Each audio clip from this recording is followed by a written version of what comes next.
These are all rumors late at night. I'm not a reporter. I'm not a journalist. This is all just, scuttlebutt. Deebo Samuel's going to get traded in the next couple of days. Not released. He's going to get traded, and it's going to happen in the next few days. Okay. I thought that's pretty interesting. I've heard 8 billion different things about Matthew Stafford, but the most recent thing that I've heard, I think he's staying in L.A. That's my sense. It makes sense. Yeah. Why would you leave? I think it's going to be a one-year deal. They were hoping for a 2, and so I think it's going to be a one-year deal. But either way, I think he's ultimately going to stay in L.A. Matty Newsbreaker. Fantasy Football Happy Hour with Matthew Berry. Welcome to the Fantasy Football Happy Hour. Jay Croucher, Matty Newsbreaker, Lawrence Jackson, Connor Rodgers. We are back home from the heavily male-dominated steakhouses of Indianapolis, the heavily Matthew Berry-dominated food trucks of Indianapolis, back home in the Northeast. Oh, very fair. Matty Newsbreaker or Scoop? Maybe just call me Scoop. I kind of like Scoop. Maybe wear a little hat that Picking says... your own nickname. Yeah. Always a good move. Nah, it's never a good move. Dropping the berry bomb on it. Oh, berry bomb. Berry bomb. There you go. That's not bad, Lawrence. I like that. I like that. Yeah. Exactly. And we've gone from Matty News. A lot of different Matthew Berries in Indianapolis. There's Matty Newsbreaker, Pinot Matty, Neon Lit Matthew Matty. Yeah, food truck Matty. And now we're Late back. night Matty. Yeah. And now we're back to Unshaven Matty. Unshaven Matty. That was a dark one. And now we're back to Milano Matty with kind of the European cut of your clothes. Thank you very much. Appreciate that. Yeah, sure. All right, we've got a lot to get to today. We're going to talk about Connor's top winners and losers from the NFL Combine. We're going to talk about where Aaron Rodgers and Davante Adams end up. But we're going to start with the Rotoworld Player news, where we heard from Sean McVay talking about Matthew Stafford.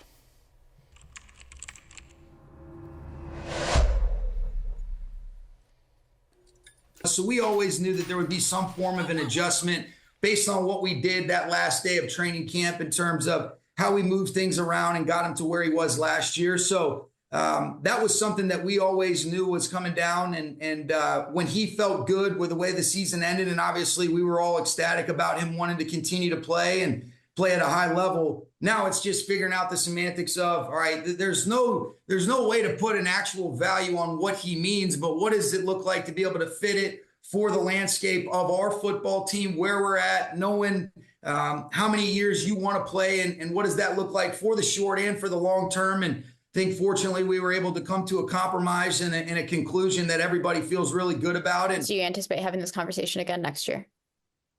Oh yeah, but here's the positive. Last year it took about 7 months. This year about 3 weeks. So maybe it'll be about 2-3 days next year if we have to do this.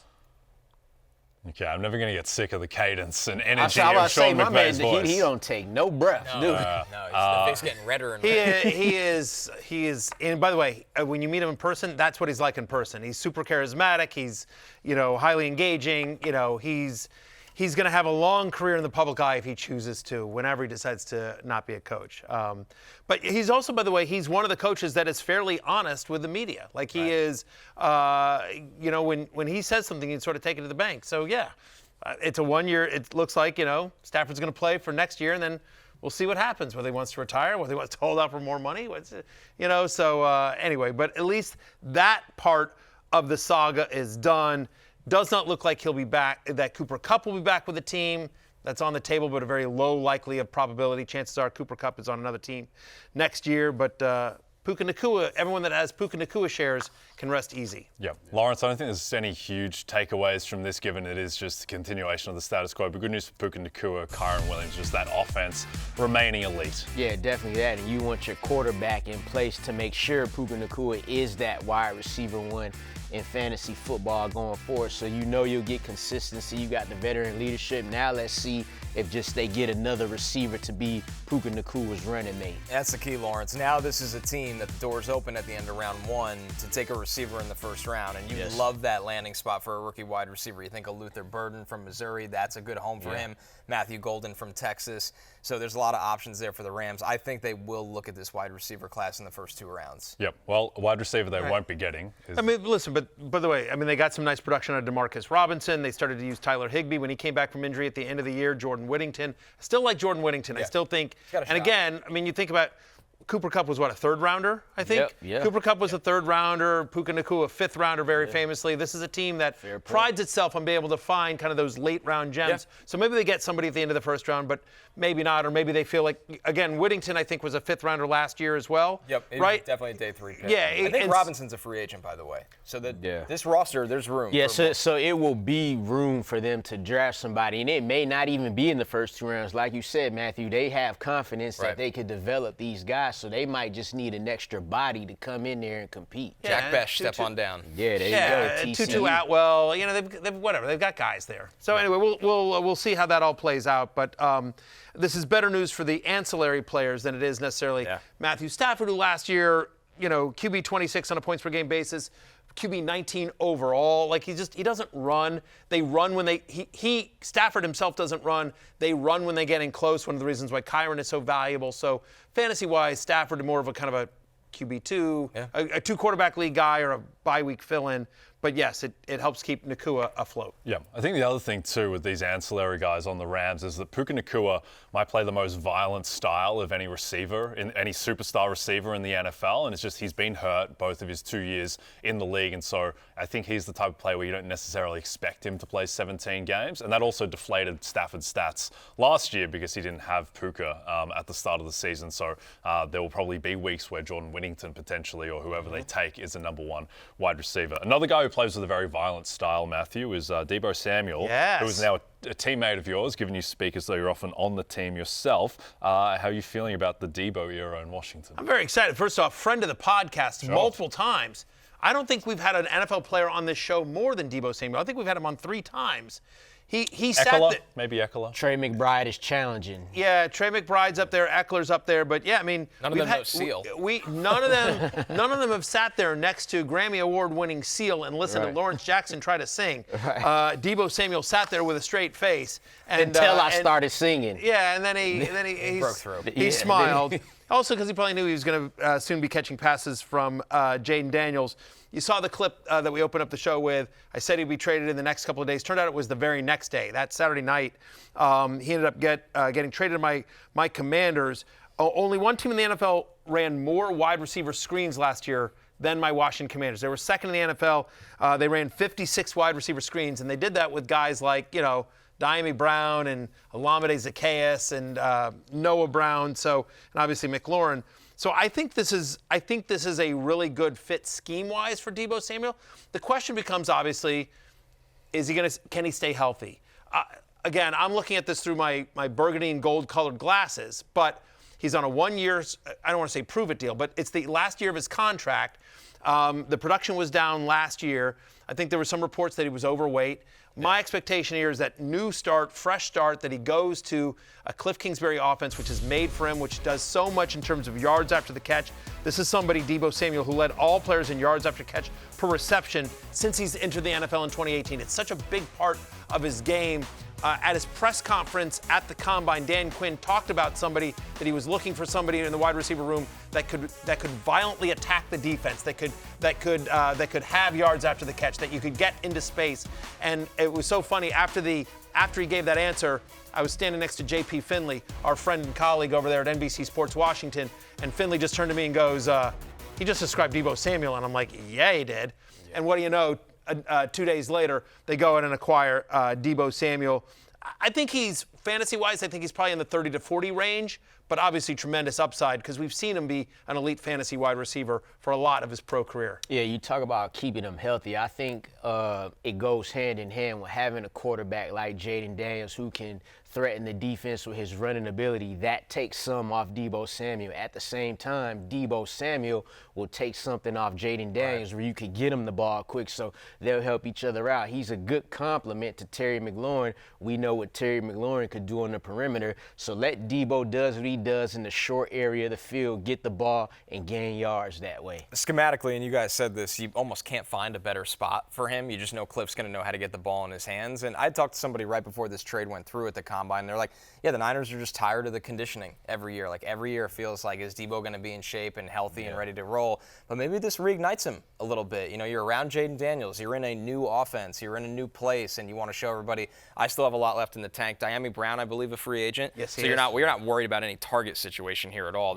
It's a great landing spot. He just needs to make the most of it. No, I mean, it's a very thin wide receiver room after Terry McLaurin. A lot of those guys were one-year deals, and we'll see how many of them come back or not. But similar to the Lakers trading for Luka, Jay Croucher, to put this in parlance, you understand? I feel like Deebo, this will be a bit of a wake-up call, and he'll get in shape again. He's got 1 year left in this contract, 1 year left of guaranteed money. So I think Deebo gets in shape. I also think this also takes some pressure off that running back room as well, because, again, you can use Deebo so creatively in the backfield, and you think about somebody like Austin Eckler there as well. Be interested to see if Eckler's back with the Commanders. But I think there's a lot that this specific offense and this specific play caller can do with somebody like Deebo Samuel. Well, look what they just got out of Zach Ertz. He was a veteran, coming off injury, older player, older than Deebo, definitely. Sure. So, it could work out. Yep. Another Matty newsbreaker item, Connor, is ESPN's Jordan Renan reporting Sam Darnold and Russell Wilson are near the top of the Giants' list for veteran quarterback options. On DraftKings, the Giants are now pick with the Titans to draft first overall, so it seems like there's a lot swirling around what they might do at quarterback. And as you've also highlighted, Jay, Cam Ward is the runaway favorite to be the number one pick. Everything is kind of pointing to the Giants looking for the Darnold name. Surprised me, and Jordan's very good covering the Giants. Can he go back to New York? I have always heard that was not ideal, like that they'd prefer other places and other options, including staying in Minnesota. So that name surprises me. I thought more of a cost-effective veteran, Russell Wilson, Aaron Rodgers, and trade up to number one for Cam Ward. That's, I think, the Giants' plan right now. What I had heard was prior to the Stafford going back to L.A., one of the rumors I had heard was that the Giants were going to trade for Stafford and trade up to get number one. The thinking being, and this is in the column, go check it out, 25 biggest rumors I heard at the NFL Combine. It's available on NBCSports.com and Rotoworld.com. I'm a company man. But what I had heard the plan is that, look, the Giants coaching staff, Joe Schoen, their general manager, their head coach Brian Daboll, they need to win this year to keep their jobs. They're on the hot seat. And so they don't want to kind of mess around with a rookie quarterback and go through those struggles, especially in a very tough division. A veteran quarterback gives them a chance to win this year. But they also know that a veteran quarterback, whether it's Aaron Rodgers, who's kind of the clubhouse leader, if you will, in terms of who's going to the Giants as their quarterback, or Sam Darnold or Russell Wilson, one of these other veterans that are out there, whoever it is, that's not the long-term answer, so they do need to develop someone. So I do think that's very much on the table. The Giants trading up to get number one and also signing potentially Aaron Rodgers. What I heard, and I agree with you, Jordan does a great job. Jordan Renan does a great job covering the Giants, has for a number of years. But I heard that that's where Rodgers wants to go and that's their number one target. Rodgers wants to play next year. Aaron Rodgers wants to play next year, and there's only so many open chairs. Like, there's just not a lot of, right? The three open gigs at the moment, and I'm not counting Pittsburgh because I think it's going to be Justin Fields, right? So it's really the Giants, the Titans, and the Raiders. And it doesn't feel like with Brady and it just doesn't feel like the Raiders are going to be a fit, right? I think that's the Darnold spot, in my opinion. It could be. Darnold, Raiders? Because they would commit to him, where these other places are like, we also want a rookie. And like Darnold needs to go somewhere that commits to him. Darnold's in this weird spot, and I didn't read the rundown, as you guys know. So, I mean, we can get into that if you want. But Sam Darnold, so Sam Darnold's in this weird no man's land. Yep. Because the Vikings want to start J.J. McCarthy next year. So they didn't franchise tag him, right? And that was one of the things that was in my column that we talked about last week on the Combine show, that they're not going to franchise tag him unless they knew they could trade him. And there was no one that said to them, yes, definitely, we will. If you franchise tag him, we will then trade for him.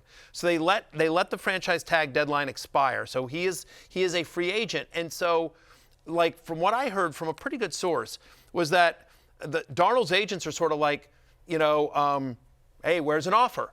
And the Vikings are like, we don't want to insult you. Like, you should be earning $40 million a year, and we're just not going to pay you that kind of money. We have J.J. McCarthy. We have other guys that we need to take care of. Like, we don't want to insult you. And Darnold's people are sort of like, make us an offer. You know what I mean? We don't have an offer. Not that desperate, but just a little bit like, so it's just weird not because the $10 million the Vikings, original. the Vikings I think the Vikings would be willing to bring him back on a backup quarterback contract. But after the year that Sam Darnold just had, he can't take that. So he's in this weird no man's land. And this is what I wrote in the Combine. I do think if the dominoes fall a certain way, that there's very much a chance that Sam Darnold, despite having an unbelievable year last year, doesn't have a starting gig to start the season. Because you could certainly see a scenario where Aaron Rodgers goes to the Giants, where Russell Wilson goes to the Raiders and reunites with Pete Carroll, and then the Titans take Cam Ward, and that's their starter.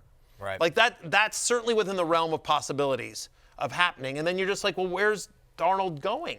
Thing for Darnold, too, if you look at Russell Wilson and Aaron Rodgers, if whatever teams those two are on, if the teams start out 0-2 and they've drafted a quarterback as well, you know it's going to start happening then. For Sam Darnold, again, you mentioned it, his year last year, like if you get Sam Darnold, like you're going for it. You're really trying to win, So and there shouldn't be, you shouldn't be looking over your shoulder for a rookie quarterback because you're 27, 28 years old. Yep. Connor, the Jets released Davante Adams, no trade there. It's mean that we'll talk about in our final segment where we think he's going to go, but how much of a kind of package deal do you think he is with Rodgers, or is that just, that's gone? I thought for a while that was absolutely the deal. In the last couple of days, I've changed my mind on that. Really? Okay. I think the reason being is Rodgers' options are so limited, and Davante's aren't. And Davante will get paid, again, not $32 million a year, but he'll get a good contract somewhere for a contender.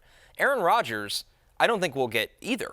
I don't think he'll sign with a contender unless he waits for an injury, like you said, Matthew, which we don't know. And I don't think he's looking to get paid again in that capacity.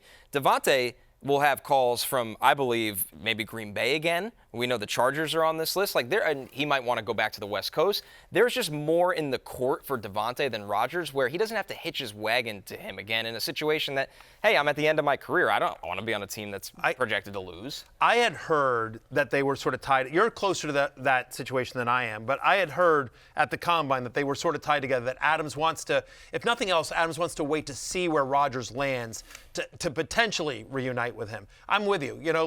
If Rodgers goes to the Giants and he's got a shot to play with Justin Herbert on the Chargers, then right. But I do think there's a scenario where, because he chased the money, right? He got it. He went to the Raiders, and that was a bad situation, and then went to the Jets, and that wasn't a great situation as well. I will say this: despite the fact I've seen some people refer to it as a overflowing free agent class for wide receivers. And it is, but it isn't. Because there's not a lot of great players out there. I mean, when you sit there and you look at, the Christian Kirks of the world, we talk about Chris Godwin coming off of an injury, Stephon Diggs coming off of an injury. Like, Davante Adams is still an elite player, proved last year he's still at the highest level, with Tee Higgins being franchised, with Deebo Samuel now being traded, with the expectation, we'll see it, we'll talk about Godwin in a second, but Mike, with the fact that DK Metcalf is, might be traded, and we'll talk about that. I'm about to say, who out there is better than Davante Adams, free agent-wise? Right, exactly. So, I don't even think he's close. No, and there's not a Malik Neighbors, Marvin Harrison Jr., Brian Thomas Jr. There's not a wide receiver in this class that everyone's like, that kid can't miss. Right. That's like an elite. That's at that level. So I do think, to your point, Davante Adams is going to have a lot of choices because there's a lot of thirsty wide receiver teams out there. I mean, the Texans. Could the Texans say, look, Diggs is hurt, Tank Dell's hurt, we need somebody else in opposite Nico? I think it's going to be a lot of musical chairs. Like, certain guys are going to have, you have to, I feel like Davante Adams is going to have to see where DK Metcalf get traded to. Aaron Rodgers is going to have to see where Sam Darnold goes, and vice versa, stuff like that. I think it's relevant for all of this that the Chargers cut Joey Bosa yesterday and created an extra $25 million in cap space, and they have around almost $90 million in cap space now, and they're one of these wide receiver teams. And we'll talk about them when we talk about DK Metcalf later in the rundown, Matthew. Yeah. Spoiler alert. Yeah, which I appreciate. The last thing I'll say here, just because we kind of blew by it, is that talking to some sources, and this has also come out with other people as well, that the coaching staff in Pittsburgh very much prefers Justin Fields over Russell Wilson. And so I think the expectation is the Steelers are going to keep one of their quarterbacks from last year. And I think it is, unless, from what I understand, the coaching staff, and this doesn't necessarily include Mike Tomlin, but from the rest of the coaching staff really wants Justin Fields over Russell Wilson in terms of who they get next year. I don't know about Tomlin, but that seems to be all the indications are, is that, and it makes sense, by the way. He's the younger player. I'm very glad they caught up with that and finally realized that. Because every time they played the Ravens last year, I'm like, minus 13.5 Ravens, because you just know what you're getting. So, Well, but I have heard that there have been conversations. I don't know if it's directly between Pete Carroll and Russell Wilson or their camps, but there has been some conversations about, hey, should we try to figure this out, let bygones be bygones, and we had more success together than either of us had separately. Should we try to run it back in Las Vegas? Yeah, well, one team that perhaps is less likely a destination now for Justin Fields, this is another Matty newsbreaker item from the column, but the Athletic's Zach Rosenblatt believes it will not be shocking at all if Tyrod Taylor starts for your Jets in 2025. Connor, what do you think about that? Wouldn't be shocked, but if Fields isn't extended in the next couple of days and gets to talk to teams at that window Monday, the Jets will be one of them. So that's something to keep an eye on. I don't know if he prefers to go back to Pittsburgh. I don't know if there's still that relationship with Garrett Wilson when they were really good together at Ohio State. But he will have his market isn't like, hey, go back to the Steelers. Yep. It also seems like Aaron Glenn, from everything at the Combine, like he doesn't view this as a rebuild. He views that they have a lot of talent. And he wants to run the ball. And he believes that running the ball with a mobile quarterback, and I know he comes from Detroit where they didn't do that, but that doesn't mean that he doesn't think that. Yep. So they got plenty of running backs to do it. They got the running backs to do it, and obviously Tyrod can move a little bit, but Fields brings a different dimension. Once again, I think the Steelers are the favorite, like you've hinted at, but if he's not signed before, I think the Jets would at least have a conversation. I have not heard these connected, but is there a scenario where Darnold goes back to the Jets? He wouldn't do it. I don't think so. I think that'd be crazy. Yeah. Because the ownership, just total redemption arc. It's a new team. It's a new owner. It would be a great story. It's a better franchise. It's a better coaching staff. You know what I mean? Better offensive line. Better offensive which is line. the biggest problem. And you're sort of like it really would be like kind of the ultimate redemption arc, right? That if he came back and ultimately became what he was drafted to be. Right. As bad as it ended for Darnold, like he's the best quarterback on the market. Yeah, I think. correct. And with upside too. Yeah, I think he would probably give the Jets the best chance to win this year. Yeah. People might debate Fields' upside, but I think it's Darnold. Yeah, I don't think you can argue with those numbers that he put up. He went 14-3. Yeah. But you just think Darnold would be against it? Just too many just ghosts. got swallowed up by New York, and it's like, hey, second game you throw 3 picks, the Boo Birds come out. Yeah, Right, what have I done? Right. Like, what have I done? We know we shouldn't have done it off of one game. Yeah, that's a good point. Yeah. Which maybe that's why it hasn't been mentioned. I put this out in the column, and again, the only thing I had in the column that I feel good about was I heard the same thing that Zach did. I don't know if we have the same source, but I heard this is what I put in the column, and I think I mentioned it on our show, is that I heard that Tyrod Taylor, like if the season started today, the starting quarterback of the Jets would be Tyrod Taylor. That's the current working plan. Right. And that they're going to get somebody to develop. So that's the only thing that I've heard. This is just now me, Matty only saying, like if I'm the Jets, I would trade down if I could and then draft Jalen Milroe to develop behind Tyrod Taylor. You can get him on day two. Yeah. Right, because I think I watch a lot of Alabama football because of my kid, Roll Tide. And Jalen Milroe, and I've said this on this show, does 3 things a game that drive you up a wall that you cannot believe they are so mind-bogglingly dumb. But everything else, you're like, that kid is awesome. Right. Like the physical skills are off the chart. He works his ass off. He's fearless. He's a Nick Saban coach kid who, by and we'll talk about some of the other interviews that quarterbacks had, but every person I talked to that interviewed Jalen Milroe came away like, this kid gets it. Yep. He completely professional, somebody who does not think he's a finished product, understands the flaws in his games, wants to work hard, isn't sitting there demanding anything, like is going to be an asset to whatever. An NFL team needs to be patient with him. He's definitely not a finished product, but this is somebody that could be, like, I truly believe this. In 3 years, we'd be talking about Jalen Milroe the way we talk about some of these elite like, as a top 7 fantasy quarterback, right? I mean, like, guy had 20 rushing touchdowns in college, right? I mean, like, and made some great throws as well. He just also there's some pocket feel stuff where you're just like, But I think that would be very interesting for the Jets. Me too. 1 year of Tyrod Taylor and develop Jalen Milroe in with a coaching staff that has some leash, right? That isn't on a 1 year hook that's going to have to start him too quickly. The problem for the Jets in that scenario is they still need another veteran because you can't be one Tyrod Taylor injury away from Milroe having to play as a rookie. Absolutely. Yeah, Well, but there's guys like there's Gardner Minshew, right? Gardner Minshew, there's you get a guy like that. That's fine. Milroe can be your 3. Yes. You know what I mean? That would be the plan. Yep. Right. I like how Gardner Minshew's become the definitive. There's a guy. You get a guy. You did go 9-8 with the Colts, and it was one throw to Tyler Goodson away from winning the division. One thing he know how to do is beat them Ravens. No matter what team he on, he know how to beat them Ravens on the road. Honestly, that's what the Steelers should do. The Steelers should hire him. Like, we're going to bring in Gardner Minshew. 2 games a year. Just play 2 games a year. We're bringing you for literally 2 games a year. They're going to get Justin Fields and Gardner Minshew. Yeah. Justin Fields, you chill this game versus the Ravens. Well, another guy who plays the Ravens 2 times a year is Tee Higgins, who's going back to the Bengals. Lawrence, perhaps no surprise here. And this is probably the best spot for Tee Higgins' value, just getting to play with Joe Burrow. Yeah, when you talk about just on the field, like not for him money-wise, probably not what he want deep down, but for football reasons, this is definitely his best bet here.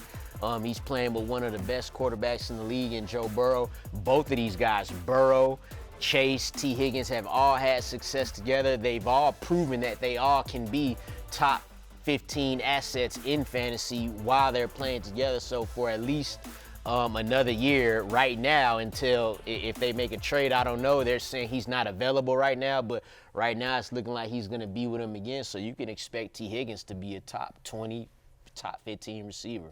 They're going to try to extend him more. This was just more like, hey, you're coming back here, but they're still going to try to work out a long-term deal with Tee Higgins. 25% target share last year, which was a career high, proved that he could produce even in an offense that Jamar Chase is. I mean, obviously Burrow just had such a monster year, but I think he's a top 20 wide receiver next year. He was wide receiver 5 on a points per game basis, wide receiver 17 overall. I think he's in that 10 to 15 range, back with the Bengals and Joe Burrow. Yep. Yeah, you got to figure he like Joe Burrow. If the numbers come down, it's like 36 touchdown passes, something like that, which that's still enough for both of those receivers to flourish. But it's sort of crazy that, like, on a points per game basis, Tee Higgins was the 5th best wide receiver in fantasy in a year in which Jamar Chase won the Triple Crown. Yeah. That's why they want him back. The thing is one thing that is unsustainable. Like, the Bengals shouldn't be losing as many games. Correct. I agree. By that bad. By that much. Will be better. Yeah. But it was kind of shocking, particularly at the start of the season. Like, Tee Higgins was getting more first-read targets than Jamar Chase for a time, and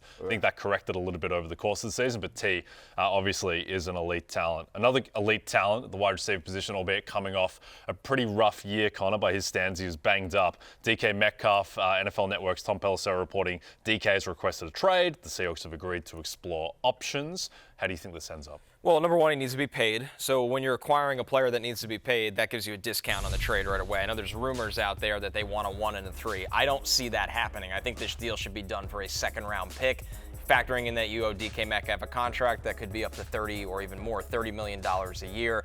I think 2 things for me. And the first one is that you think of the landing spots and you think of teams that really need wide receiver. The New England Patriots come to mind right away because they just haven't been able to get anyone there. They tried with Ayuk last year. They had the big deal on the table for him. They didn't get it done. The second thing is, and we'll get to Tyler Lockett in a minute, Jackson Smith-Njigba is poised for just a monster year in this offense now, guys. Yeah, a real breakout year last year for my guy, Jackson Smith-Njigba.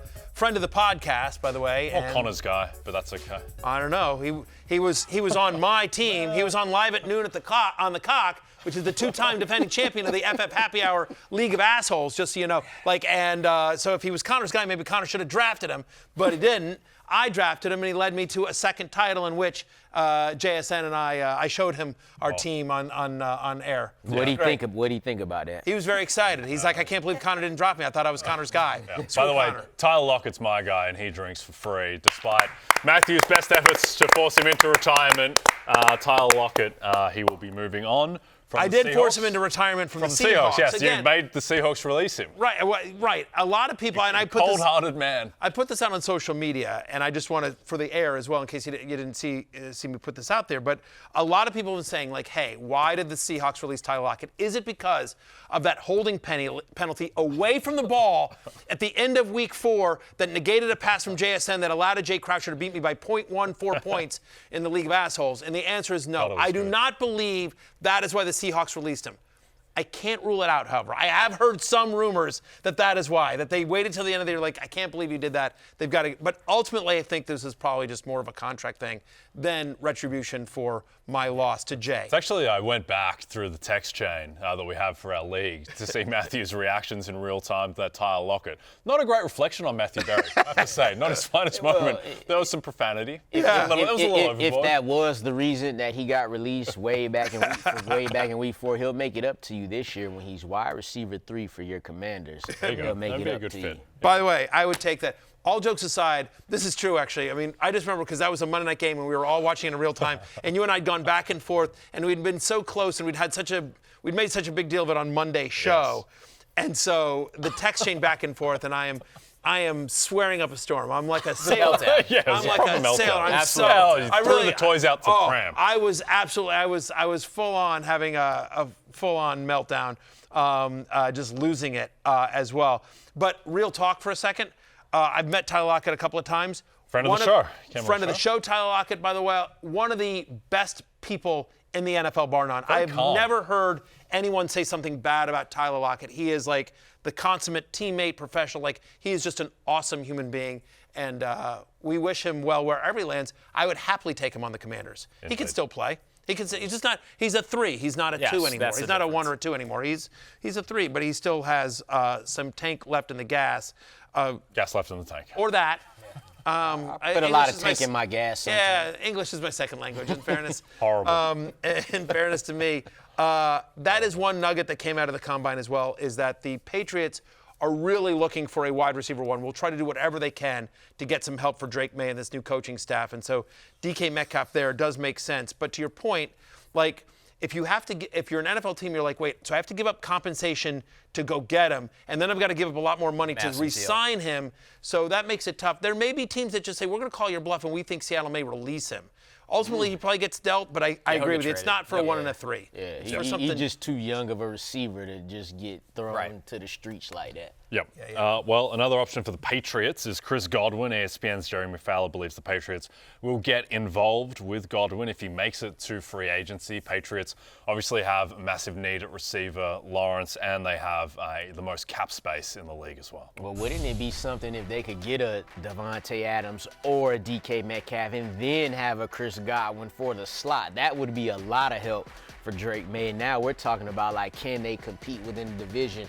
I think the Bucs really want him back. He's been extremely productive for them for however long he's been with the team. I think he wants to be back with the Bucs as well, from what we talked about at the combine. But it's just like seeing what's out there. He's coming off the injury, but they know he can still play. He was in top form when he got hurt, so we'll see how it play out. Yeah, it's interesting. Like, the expectation, at least for me, going into the combine was like, Godwin will probably re-sign maybe with the Bucs on a 1-year prove-it deal off the injury. And what I was told is, oh, no. There is despite the injury, there's a legit market for Chris Godwin. Now, I know for a fact the Buccaneers really want him back, but to your point, there will be a market for him. I think that if he gets the deal he wants from the Bucs, he's going to go back to Tampa Bay. Definitely. But if somebody's willing to overpay, then I think he'll have to seriously consider that. It is worth noting, not only do the Buccaneers want to bring him back, but Baker wants him back as well. And we've seen this before, like whether it was the Buccaneers taking care of Baker last offseason, taking care of Mike Evans. They've done a good job of sort of keeping their own. And so Godwin, who's been, who's risen up, is, homegrown, if you will, in Tampa Bay, I expect that to get done. But it's going to be a multi-year deal with some guaranteed money. It might need him going to market on Monday, hearing from other teams to kind of drive it up a little bit more from Tampa. But like you said, Matthew, Jason Light's front office, Mike Greenberg does their contracts. Like, they don't let guys get out the door. Yep. What else did you hear at the Combine, Matty Newsbreaker? Yeah, I mean, so I heard all that. Again, and I always caveat this. I'm not a journalist. I may be mad at newsbreaker, but I'm not. I'm not a big J capital J journalist. But these are just rumors that I heard. One of them I want to talk about the Arizona running back situation, and I'd like to contradict myself, if I may. So, no. As all good newsbreakers do. Yes, as all good newsbreakers do. So I went to Jonathan Gannon's press conference, and and in front of everyone, I asked him, because he brought up sort of year 2 players, that they expect players from year 1 to year 2 to make a big jump. And then I said, specific to year 2 players, what are your expectations for Trey Benson this year? And he said they're huge, and we really like him, and we like what we saw. And if he can make that leap, you sort of see teams out there, NFL teams, and they have kind of 2 number 1 running backs. So that's what I think we can have, is 2 number 1s. And so I took that quote, and other people took that quote, and that got aggregated a lot of like, oh, we're having a running back by committee there in Arizona. And then late at night, I talked to another source that I also really trust, and the answer was like, yeah, we like Trey Benson, but that answer might have gotten overblown a little bit. The truth of the matter is that they love, capital L, love James Conner.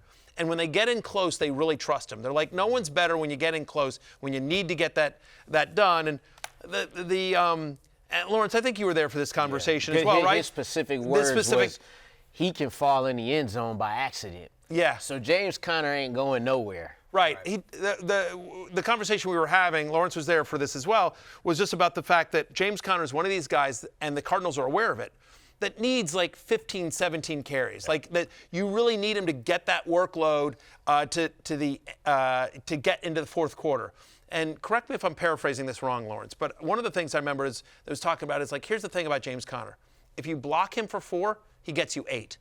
With Trey Benson at the moment, if you block him 4, he gets you 2 or 60. Yes. Right. Right. And it's just like that, like he's always going for the home run, which is awesome when he hits it, but when he doesn't, like sometimes we just need to move the chains. Yeah.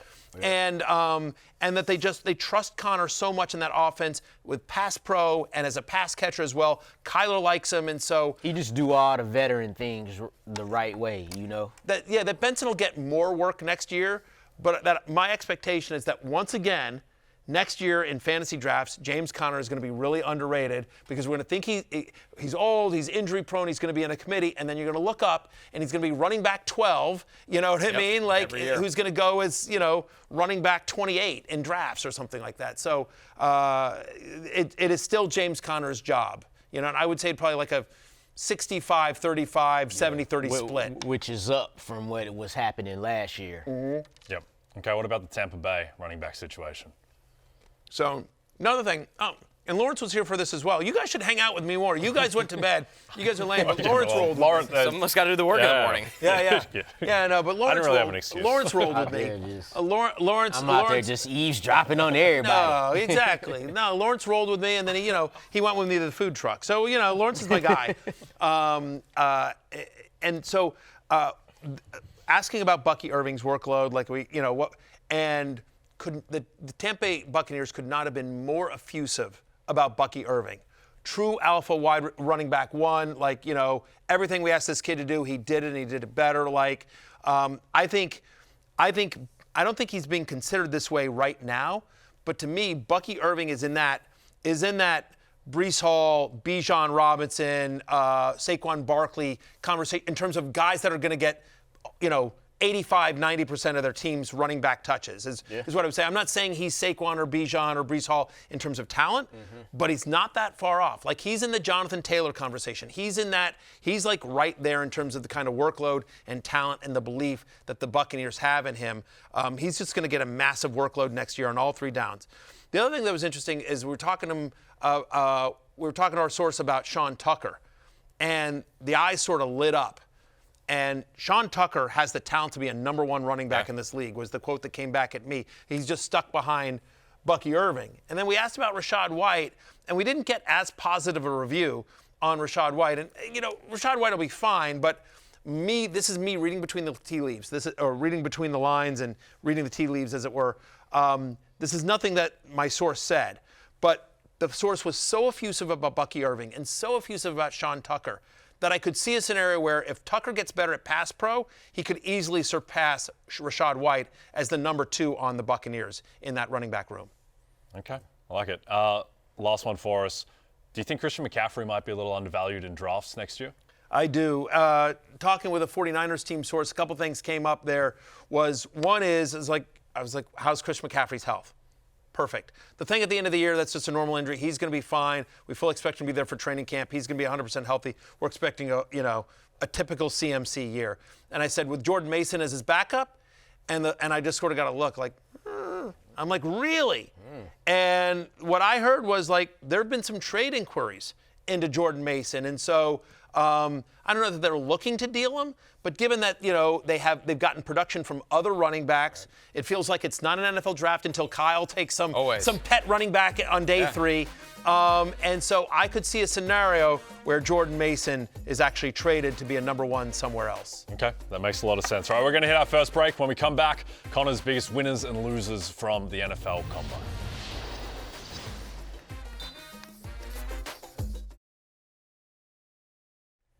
The Florida swing continues as Scotty Scheffler and a PGA Tour first-class field have their eyes set on the Arnold Palmer Invitational, a signature event in Orlando. First-round coverage begins at 2:30 p.m. Saturday and Sunday on NBC and Peacock. Okay, let's get to winners and losers from the NFL Combine. Let's start off with the winners.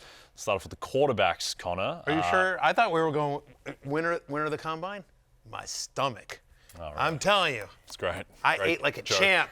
Yeah. Yeah. A lot of steak. A lot of steak, some shrimp cocktail, some food truck fries. You mixed it up. Oh, yeah. I'll tell you a winner of a Combine, Matty's stomach. Okay. That's right. Let's talk about Jackson Dart. A big winner for you, Connor. Yeah, not a lot of guys threw, not a lot of the top guys threw, but Jackson Dart, he threw well at the Senior Bowl and he threw well at the Combine. And that matters in this environment when not a lot of guys want to go out there and obviously do that in an uncontrolled environment. So just the touch he throws with really helped him. And then another one, because this guy didn't do anything, although if he ran, he would have lit up the track. Matthew kind of hinted at this, Jalen Milroe. When you just ask teams about Jalen Milroe, I mean, we got to talk to Jalen Milroe. I love the conversation I had with him. And you never know, like, when you talk with a guy, it could just be a great 15 minutes. I asked his teammate, Tyler Booker, about Jalen Milroe. His face lights up. He goes, he gets there at 5 a.m. He doesn't leave till 8 at night. He's the last one to leave. And Milroe's a guy that when you draft a developmental quarterback on day 2, you want to make sure they're going to put in all the effort to reach their potential. 120% you get from Jalen Milroe every time. So teams love him. Matthew, you said this. He also understands, like, I have work to do, but he has the right mindset to develop and get that redshirt year in the NFL. I'm excited for wherever he lands. Yeah, and the other thing, I mean, because the skills are the physical skills are off the chart, right? It's probably like a 4.38 kind of runner or around there. I mean, and this was against SEC defenses. I mean, Yes. like, put on the tape of the Georgia game, and like, you'll see. The other thing about him is, to your point, that willingness to work and that understanding. Like, I always think one of the biggest assets you can have is like having really good self-awareness, right? And understanding, like, this is what I do well and this is what I don't do well. I will say this, there's a lot of things in this world I don't do well, but I'm pretty much aware of them. Too many times, people are like, I'm a finished product and I don't need to do this work because I'm there. And Milroe is not that kid. Milroe is like, I know here are the things that I need to improve on. The other thing is, and I know this from a bunch of NFL teams. NFL teams love drafting Nick Saban kids because they come in pro-ready. They understand what is expected of them at the next level. And I'm not saying there aren't coaches or programs like that, but I'll just say there's a long track record of Alabama kids having success in the NFL, especially when they were coached under Nick Saban, because they understand what a professional atmosphere is like. Yep. Another guy who's certainly pro-ready, Quinshon Judkins, who headlines the running back winners. Yeah, everybody falls in love with these 4.3 40s, but when Quinshon Judkins goes sub 4.5 at 221 pounds, that's different weight-adjusted speed. And we saw Quinshon play his best ball down the stretch when Ohio State was sprinting to a national championship. He had forced over 70 missed tackles both years at Ole Miss before he transferred to Ohio State. So Lawrence, I mean, this guy is just pro-ready, explosive, physical, and he lights up a room whenever he walks in. Yeah, I don't see how he's not a factor immediately. May not be getting the full workload, but he'll definitely be a factor. He's a guy you should be wanting to get around 10 touches per game. And like he told me at the Combine, he said he wants teams to use him in more ways than just running off tackle. He wants the ball in the slot. He wants the ball out the backfield, and he's capable to do that. He's done it at Ole Miss. He's done now done it at Ohio State. all his combine did was kind of show us in every way that he exhibits explosiveness, especially to that second level. Without a doubt. Two guys that are more value plays at running back, but I think help themselves. Bhayshul Tuten is somebody that at 5'9", 206 pounds, he runs a 4.3, 240, 40.5-inch vertical. I got to see him at the Senior Bowl in pass catching drills, and I thought he stole the show. Just very smooth route runner, knows how to get open. R.J. Harvey from UCF, he's smaller, but he clocked that 4.4 40 in the 38-inch vertical. I think his vision needs work. He bounces a lot of runs outside, but he could play in space. So this running back class, Jay, has a lot of depth in it. Hey, is there a NFL comp? Because I think everyone's familiar with Judkins, but Harvey and Tuten, I don't know if they're necessarily household names yet. Is there an NFL comp for these guys? Not there yet. I'll use this month to do that, kind of go through the data and match it with different players, because I don't want to, call them a name that is like, right. Oh my God, you think he's going to have that career? I don't do that, but I will have comps for all these guys by the time of the draft. Let me ask you this real quick, Connor. Between Tuten and Cam Scatterboo, who you taking? That's a great question, because Tuten is just that speed element, can play in space. I guess I'd go.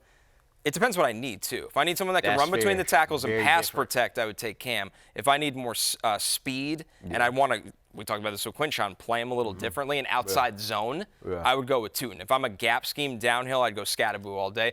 They're probably going to be drafted in a very similar range, so that's a great one-for-one. Some Cam Yeah. Yeah, physical. Okay. Is what you love. Couple wide receiver winners that you spoke to, Lawrence out in Indy, Jayden Higgins and Jalen Noel. Yeah, Jayden Higgins and Jalen Noel, both two guys that complement each other well in college. Jayden Higgins, right, Connor on the outside, he dominates there. If you look at where he caught all his touchdowns, he was already in the end zone. So he's a big end zone target. Noel, he's a slot receiver, but as you can see his combine numbers, 4.3, 940, 41.5-inch vertical and 11.2 broad jump. So yes, while he is a slot receiver, he's the type of guy that'll get in the slot, run the seam routes, run deep routes. So it's not your, 10 catches for 90 yards type of guy. He could take the top off the defense from the slot. And you really love both of these guys. Jayden Higgins probably could sneak into round one. I would expect Jalen Noel like a day 2 guy. Yeah, I would think Higgins the combo starts with the Packers in the first round, just that size and that they always go for at wide receiver. Jalen Noel, I think you look at the Texans, a team like that Tank Dell's probably not going to be healthy this year. Obviously, Noel has that explosive speed down the field. I'll throw one more name at you here, too. Andrew Armstrong, 1,000 yards 2 of the last 3 years. He did this in the SEC this year, 6'4", 202. When you run a 4.51 at 6'4", he's got build-up speed down the field.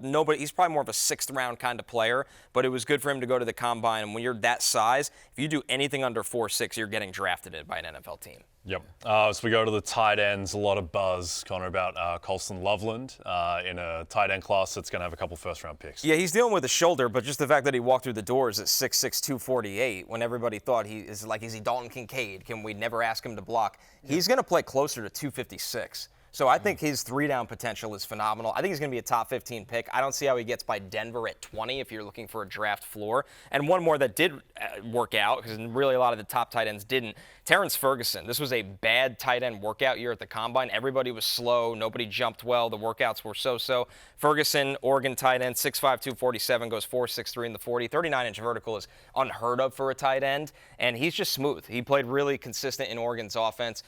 He had over 500 yards this year, but he's been a consistent red zone presence for them. He could block on the move, so I think Ferguson is a riser in this tight end group. Yep. Little tangent, but just because he said the name, I know, Matthew, you heard something about Dalton Kincaid out of the Combine. Just that I was told he was hurt last year. I asked a team source, what happened to Dalton Kincaid last year? And I got a shrug, he had no knees.